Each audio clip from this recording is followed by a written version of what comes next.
తిరుమల లడ్డు కల్తీ.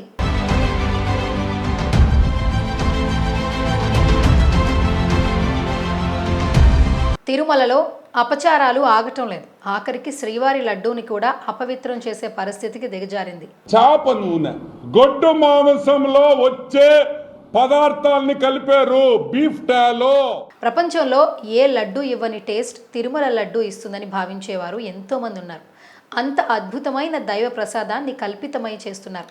తాజాగా టీడీపీ నేత ఆనం వెంకటరామరెడ్డి తిరుమల లడ్డు ప్రసాదంలో ఎద్దు, పంది తదితర జంతువుల కొవ్వు పదార్థాలతో కల్తీ అయిన నెయ్యిని ఉపయోగిస్తున్నారని సంచలన వ్యాఖ్యలు చేశారు.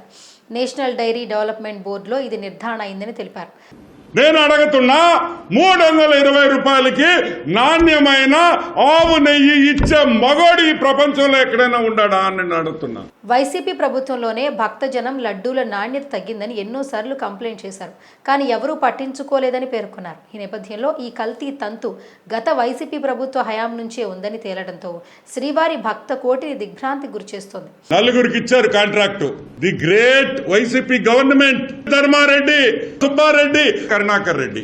వాస్తవానికి గత ప్రభుత్వ హయాంలో లడ్డూ ప్రసాదం రుచి తగ్గిందన్న విమర్శలు, ఆరోపణలు ఉన్నాయి. తరువాత ఇతర అన్న ప్రసాదాల విషయంలో కూడా అవే తరహా ఆరోపణలు, ఫిర్యాదులు వెల్లువెత్తాయి.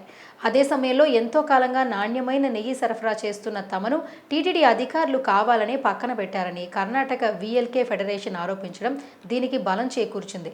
అయితే అప్పట్లో టీటీడీ యంత్రాంగం మొండిగా ముందుకు వెళ్లడంతో భక్తులు, హిందూ ధర్మ ప్రచారకులు, ప్రతిపక్ష పార్టీల నేతలు సామాజిక మాధ్యమాలలో, మీడియాలో తమ అసంతృప్తిని, ఆగ్రహాన్ని వ్యక్తం చేయడం మినహా మరేమీ చేయలేకపోయారు. కూటమి ప్రభుత్వం ఏర్పడిన అనంతరం నెయ్యి నాణ్యతను పరీక్షించడంతో కల్తీ గుట్టు రట్టయింది.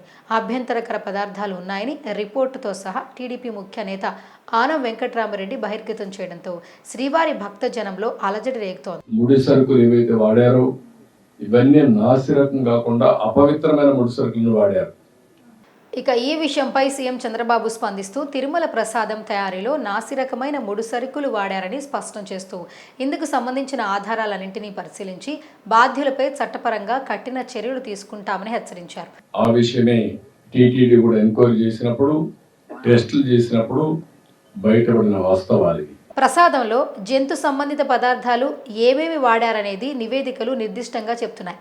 గత ప్రభుత్వం తిరుమలలో భక్తులకు నాసిరకం భోజనం పెట్టి తిరుమల తిరుపతి పవిత్రతను, భక్తుల మనోభావాలను దెబ్బతీసిందని మండిపడ్డారు.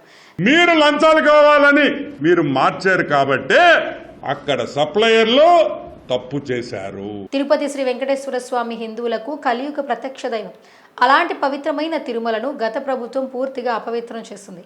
ఎన్టీ రామారావు తిరుమలలో భక్తులకు అన్నప్రసాదం అందించే కార్యక్రమం ప్రారంభించారు. దాన్ని కూడా నాశనం చేసే పరిస్థితికి వచ్చారన్నారు. పవిత్రమైన దేవాలయంలో అపవిత్రమైన ముడి సరుకులు వాడారు. ఇలాంటి దుర్మార్గులను ఏం చేయాలో నాకు అర్థం కావట్లేదు. తిరుమల ప్రక్షాళన కార్యక్రమం ప్రారంభించాం. అన్న ప్రసాదానికి భక్తులు దాళలు విరాళాలు ఇస్తున్నారు. వెంకటేశ్వర స్వామికి ఎవరైనా అపచారం తలపెడితే ఈ జన్మలో కాకపోతే తరువాత జన్మలోనైనా శిక్ష తప్పదు. చివరికి వెంకటేశ్వర స్వామిని తీసుకెళ్లి పెళ్లిళ్లలో ఊరేగించే పరిస్థితి తీసుకొచ్చారని మండిపడ్డారు. రాజకీయ ప్రయోజనాల కోసం వెంకటేశ్వర స్వామిని వాడుకోవడం సరికాదు. ప్రసాదంలో జంతు సంబంధిత పదార్థాలు ఏమేమి వాడారనేది తెలిసాక వారికి ఖచ్చితంగా కఠిన శిక్ష అయితే ఉంటుంది. నమ్మకమైన ప్లేస్ ని మారించడం దుర్మార్గం.